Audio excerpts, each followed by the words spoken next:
ഞാനിന്നിവിടെ ഒരു അച്ചാറാണ് പരീക്ഷിക്കാൻ പോകുന്നത്, വെളുത്തുള്ളി അച്ചാർ. അപ്പോൾ ആദ്യം നമ്മൾ ചീനച്ചട്ടി വെച്ചിട്ടുണ്ട്. ചൂടായി വരുമ്പോൾ അതിലേക്ക് നല്ലെണ്ണയാണ് ഒഴിച്ചു കൊടുക്കാൻ പോകുന്നത്. അപ്പോൾ നല്ലെണ്ണ ആദ്യം ഒഴിച്ചു കൊടുത്തു. ചീനച്ചട്ടി നന്നായി ചൂടായി നമ്മൾ കടുക് ഇട്ട് കൊടുക്കുകയാണ്. കടുക് നന്നായി പൊട്ടി കഴിയുമ്പോൾ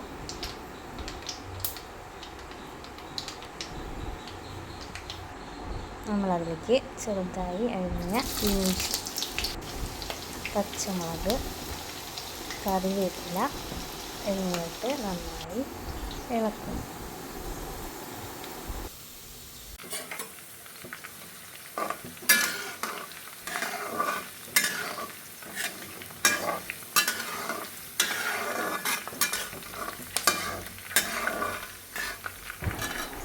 ഇനി ഇതിലോട്ട് നമ്മൾ തൊലി കളഞ്ഞ വെളുത്തുള്ളി ചേർക്കണം.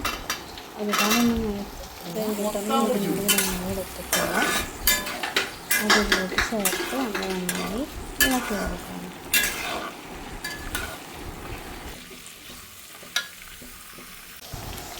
ഇത് ഒരു 2 മിനിറ്റോളം നമ്മളൊന്ന് വേവിച്ചാൽ മതി. ഓവറായിട്ട് കുക്ക് ചെയ്യണ്ട.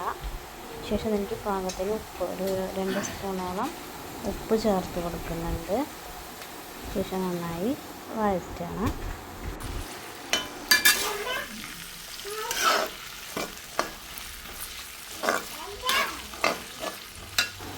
ഇനി ഇതിലേക്ക് മഞ്ഞൾപ്പൊടിയാണ് ചേർത്ത് കൊടുക്കുന്നത്. എന്നിട്ട് വീണ്ടും വഴറ്റി കൊടുക്കുന്നു.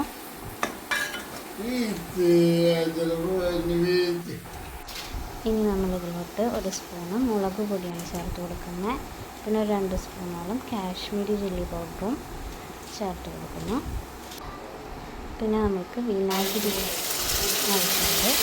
അതൊരു 6 സ്പൂണോളം നമ്മൾ ചേർത്ത് കൊടുക്കുന്നുണ്ട്. എന്നിട്ട് വീണ്ടും വഴറ്റി കൊടുക്കണം.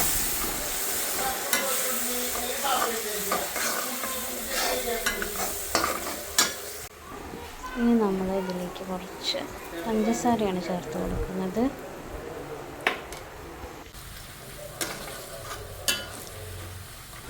ഇനി കുറച്ച് കായം പൊടി, അതുപോലെ ഉലുവപ്പൊടി എന്നിവ ചേർക്കാം.